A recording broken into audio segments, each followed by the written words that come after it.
Good morning. This is Dr. Jingbo Louise Liu from Texas A&M University, Kingsville. So today we are going to start Chapter 2, the component of measure. In this chapter, we totally have 5 different key points: the elements, compounds, mixtures, and then Dalton's atomic theory, atoms, elements, and the compounds.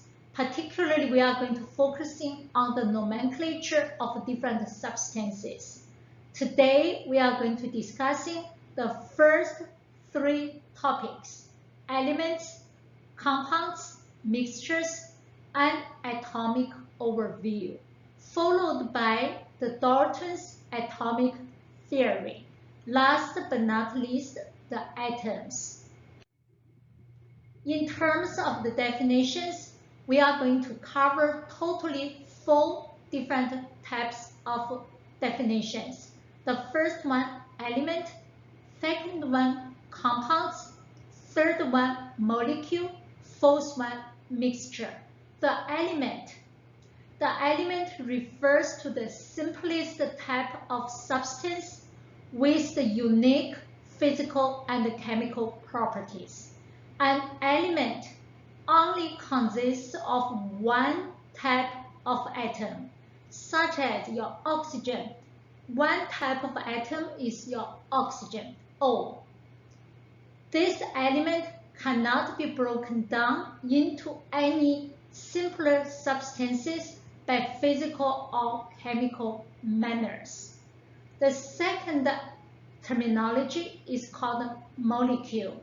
The molecule is a structure that consists of 2 or more atoms.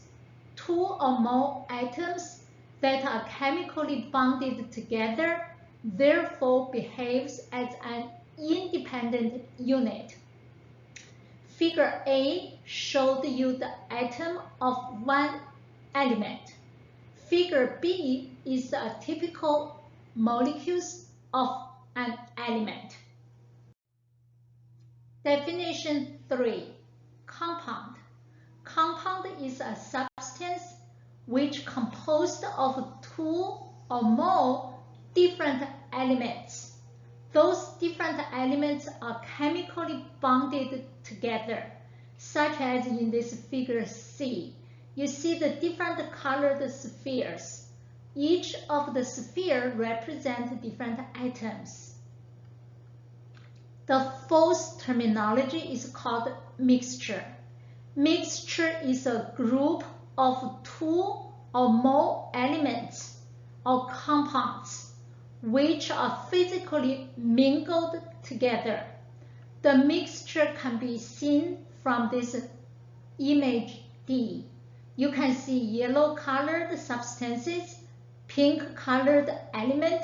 You also see these different types of substances composed of 3 atoms, a bigger brown one, 3 smaller ones. So totally you have a mixture, different types of element or compounds.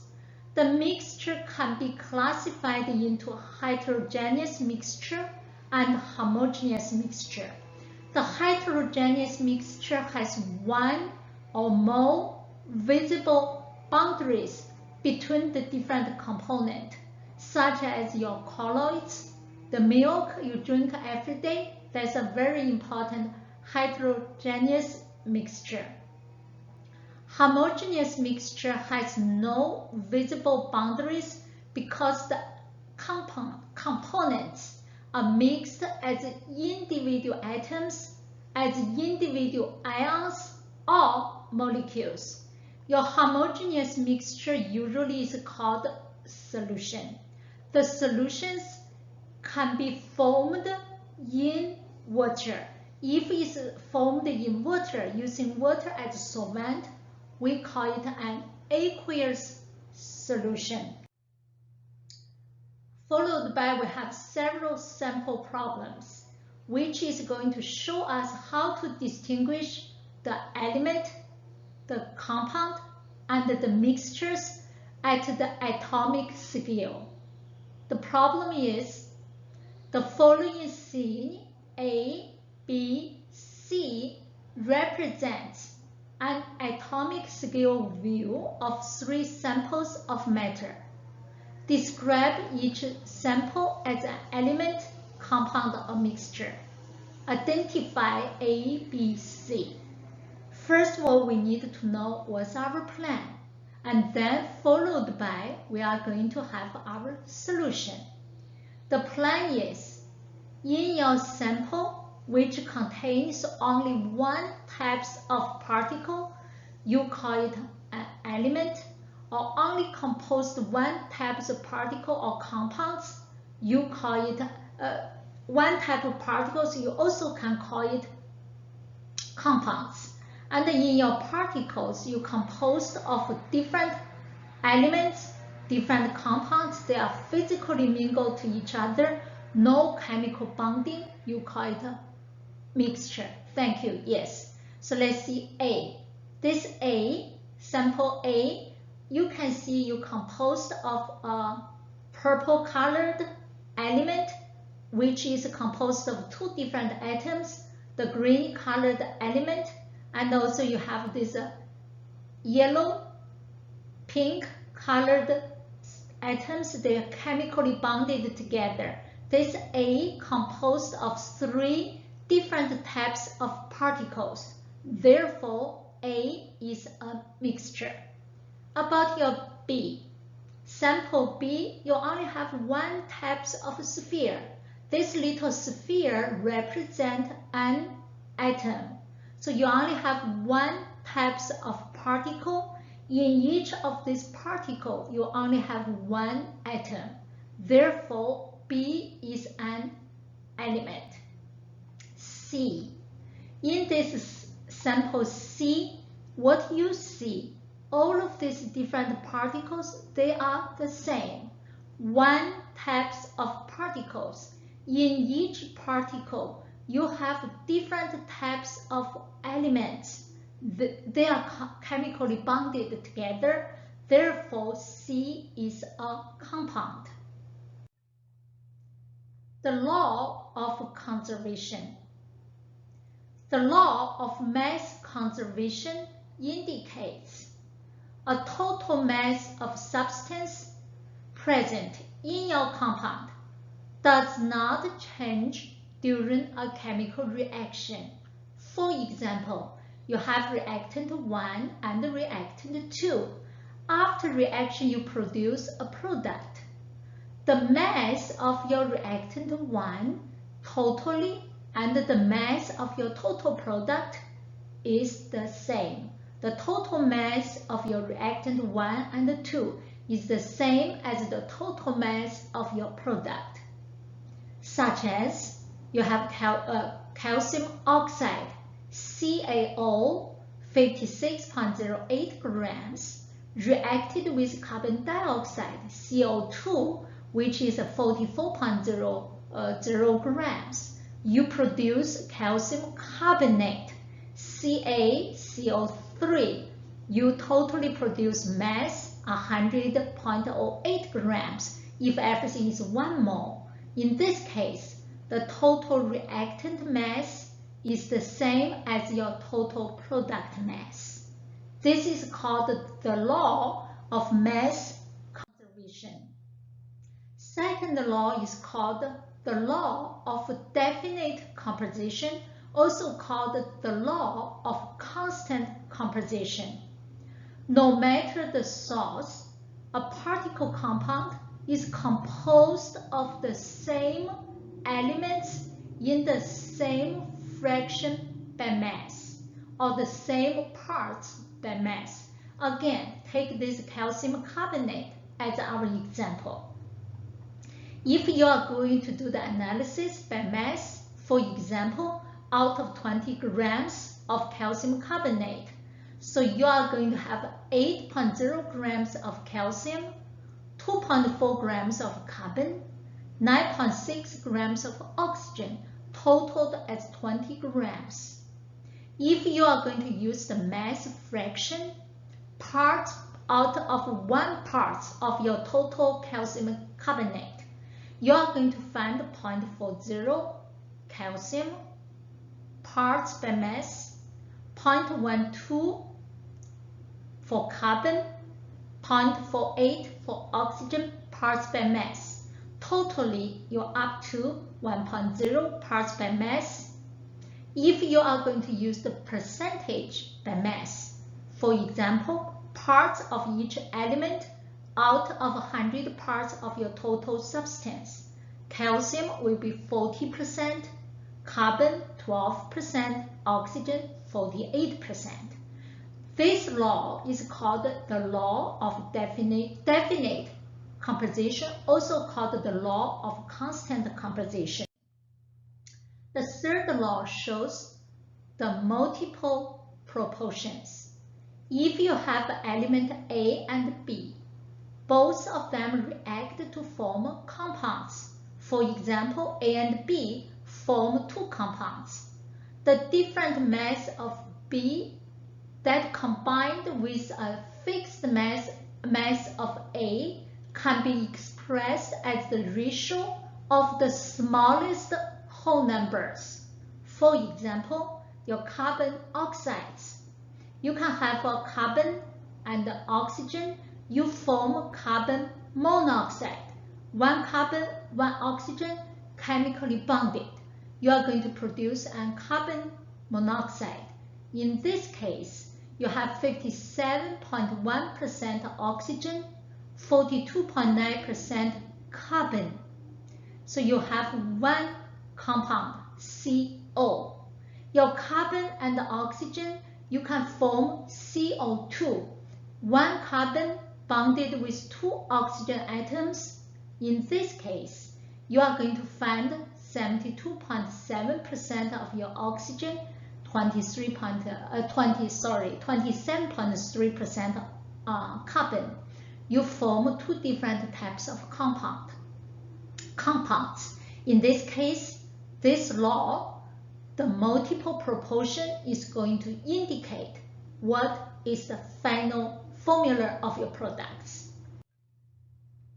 How the different compounds is going to be formed. You can consider the Dalton's atomic theory.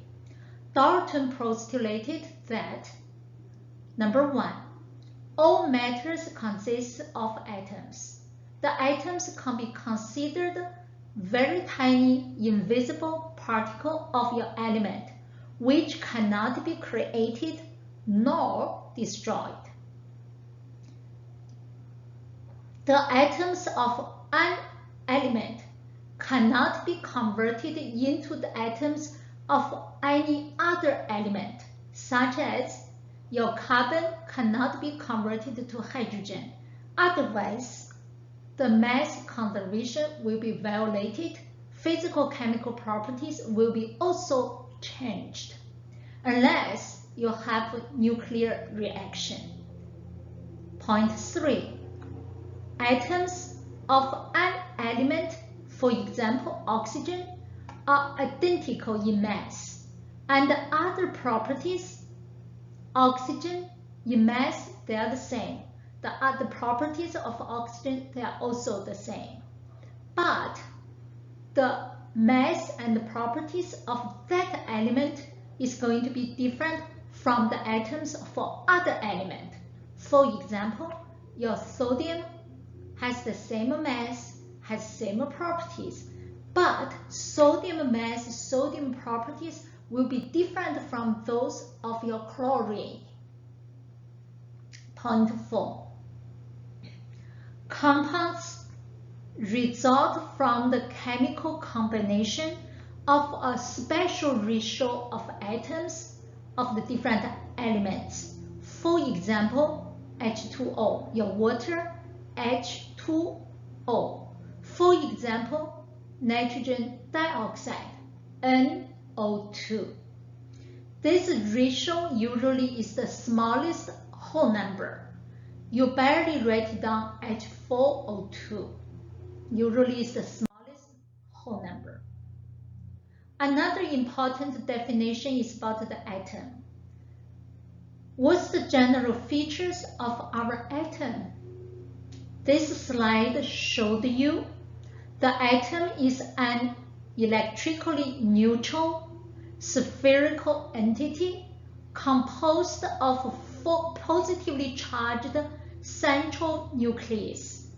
This nucleus, positively charged nucleus, is surrounded by 1 or more negatively charged electrons. For example, in these diagrams, in the center, you have your nucleus. Those nucleus composed of 2 subatomic particles, proton and neutron. Your proton is positively charged, neutron no charge. Surrounding this nuclei, you are going to find the electron or electrons. Your electron is negatively charged subatomic particles. To restate, the atom has 3 key points. Number 1, your atom is electrically neutral. Number 2, your atom is a spherical entity composed of 3 subparticles: electrons, protons, neutrons, and electron, proton, and neutrons. Number 3, your proton and neutron are the key components of your nucleus, which is located in the center, and your negatively charged electrons surround this nuclei, rotate the nuclei itself, also going to be spinning. The properties of 3 key subatomic particles listed in this table. First of all, about 3 names and their symbols. The name of your proton, P+, the name of your neutron, N0, electron, E negative. All these different subparticles have mass or charge. The charge and mass, you can use 2 ways to denote it: relative charge, absolute charge, relative mass, and absolute charge. Also, we need to know where these different subatomic particles are located in your atom. Your proton has a relative charge 1+. Its absolute charge is positive 1.6 times 10 to negative 19 coulombs. The proton has relative mass, 1.007. Absolute mass is 1.6 times 10 to negative 24 grams.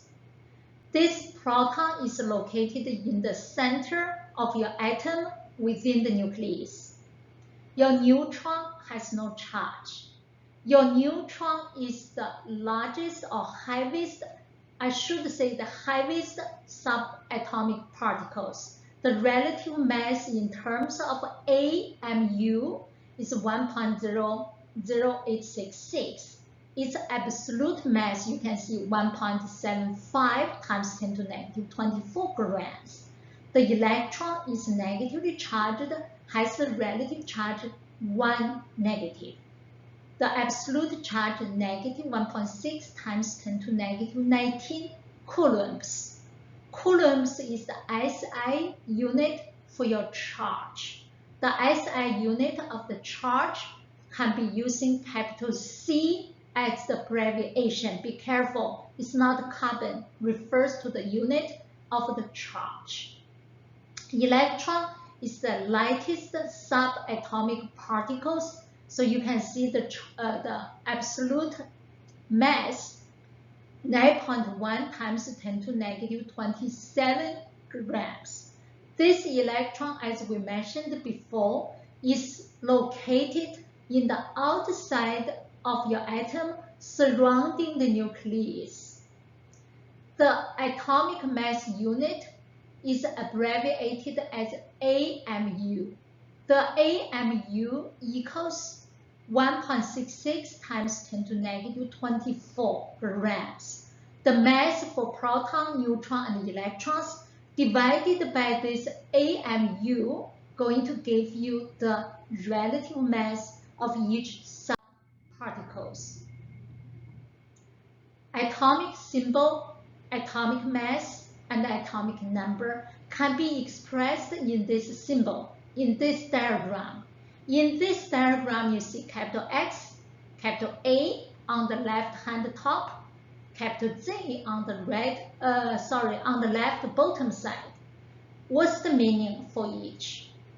The X, capital X, represents the atomic symbol of the element. For example, if you have carbon 612, this capital C represents the element symbol of your carbon. Capital A, this capital A, such as 12, such as 16 in oxygen. This capital A represents the mass number. Mass number is a whole number equals to the sum of atomic number and number of neutrons. Capital Z, we already mentioned. Capital Z, such as number 6 for carbon, number 8 for oxygen, represent the atomic number. The atomic number is the same as the number of protons in your atom. Capital N again is the number of your neutrons within your nuclei in your atoms. Isotopes. In terms of isotopes, we need to know two key points. Number one, what's the definition of isotope? Number two, how do you calculate the number of subatomic particles in your isotopes for that particular element? First of all, about isotopes. Isotopes are the atoms of an element with the same number of protons but different number of neutrons. In other words, isotopes have the same atomic number, V, but different mass number, capital A. How we are going to determine the number of subatomic particles in your isotopes for that element? We have an example. Silicon, Si, has 3 naturally occurring isotopes, silicon-28, silicon-29, and silicon-30. Determine the number of protons, neutrons, and electrons in each of these 3 isotopes of silicon element. Our plan.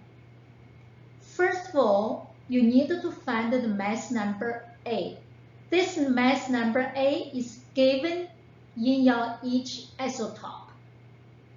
This number A equals to the number of protons plus the number of neutrons. Second one, the atomic number Z can be found from your periodic table. Go to your periodic table, find where this silicon is located. Yes, in the number 14. Therefore, the atomic number Z, is 14. This atomic number Z, 14, equals to the number of the protons. The number of neutrons equals to A, such as 28, 29, 30, minus capital Z, 14. The electron number equals to the number of protons. The number of electrons also equals to the atomic number if the element is neutral. For a neutral atom, the atomic number, the number of protons, and the number of electrons are identical. Here is our solution. For your atomic number of silicon again is 14. Therefore, silicon-28 isotope has 14 protons, 14 electrons, and 14 neutrons. The number of neutrons is calculated from the subtraction of 14 from 28.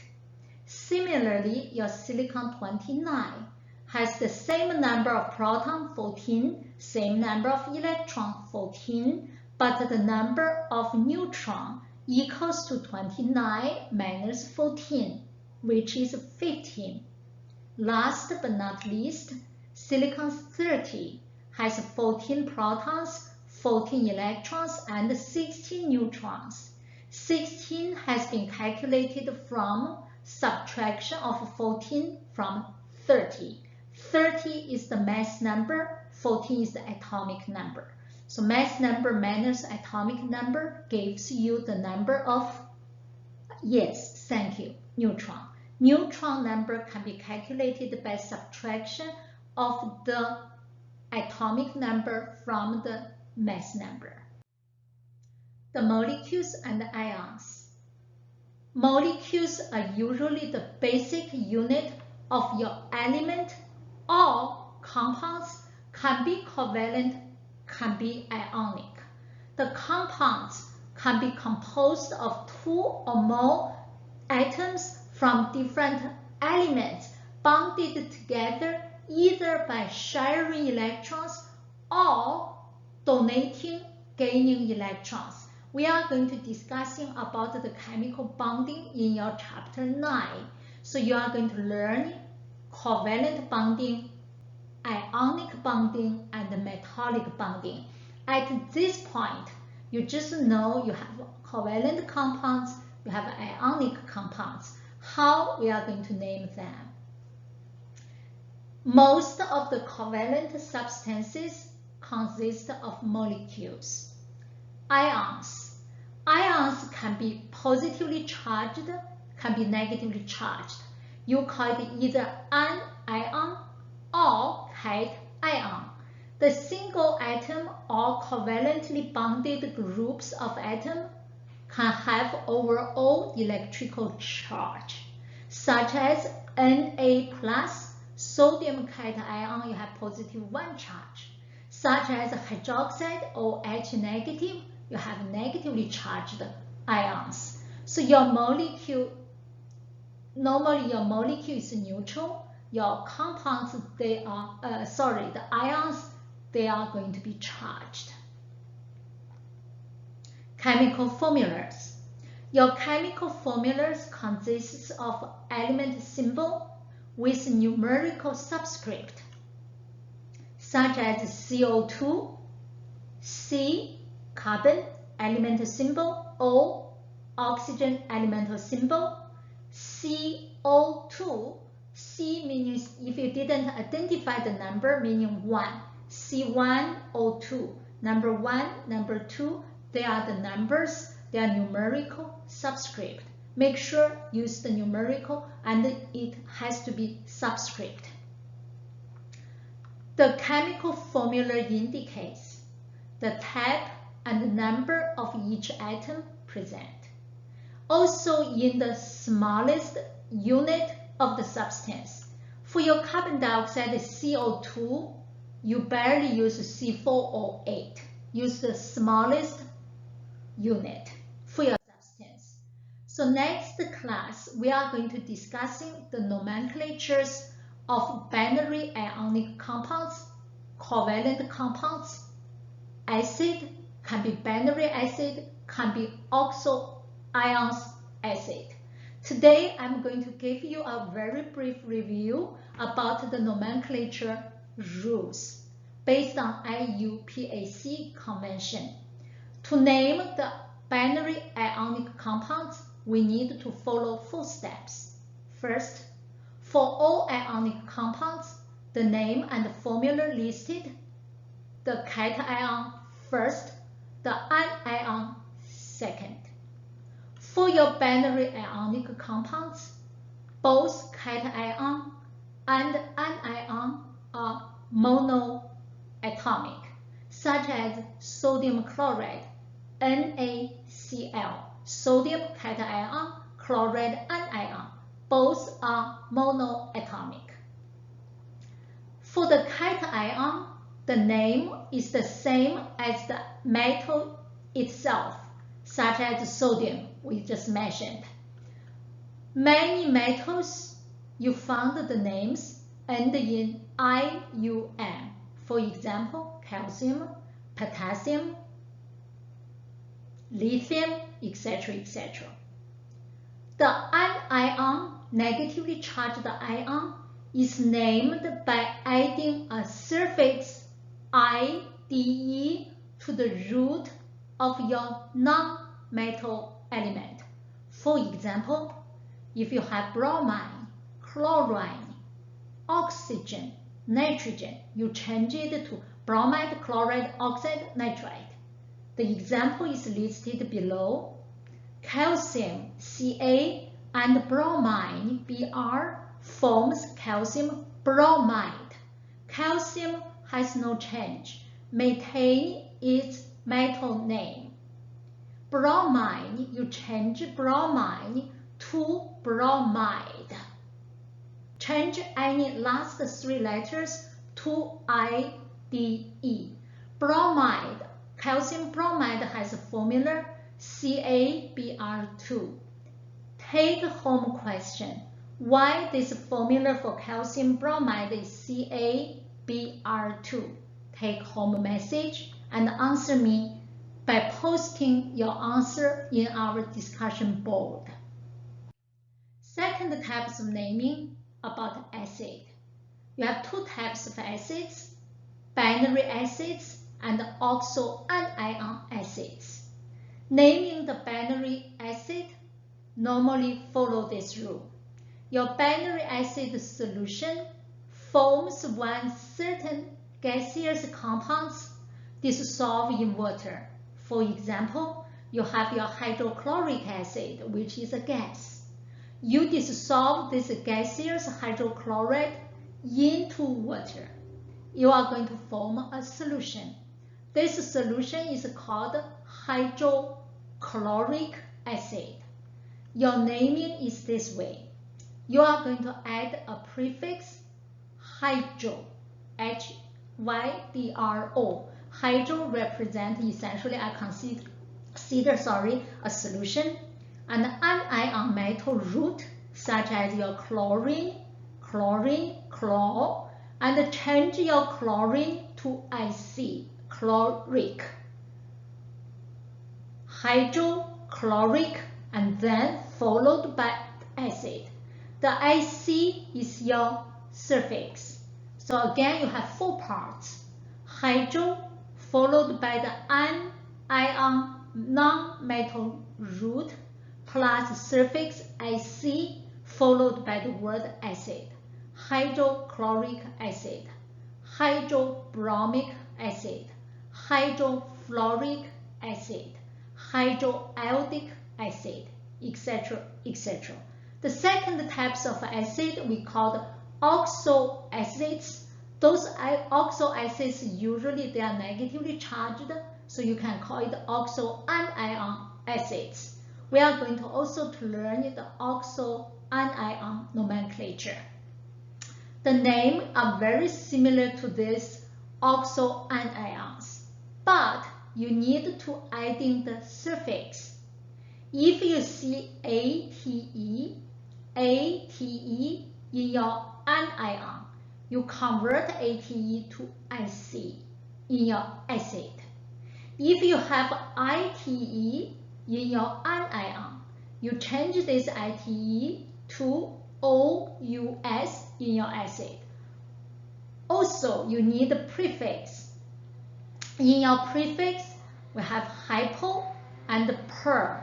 Hypo and per are retained. For example, you have BrO4 negative. You name this oxoanion as perbromate. When you convert this, dissolve this into the solution, such as aqueous solution, you produce HBrO4. This is an oxo acid. This oxo acid is named as perbromic acid. Change ATE to SC, perbromic acid. Another one is IO2 negative. You call it iodide. ITE change it to OUS. When you form an acid, becomes HiO2. You call it iodous acid. Iodous acid. This is about the nomenclature about acids. The last one is the nomenclature of your binary covalent compounds. We also need to follow 4 different rules. First, the binary covalent compounds is typically formed by combination of 2 non-metal elements. For example, N2O. However, some of the compounds are very common and they have travel names, such as your H2O is called water. We don't call the dihydrogen oxide, we call it water. There are some exceptions. Second, for binary covalent compounds, the element with the lower group number in your periodic table is first in the name and formula, such as Ch02, carbon in the lower group number, oxygen in the higher group number. So carbon, when you name it first, and maintain its own name.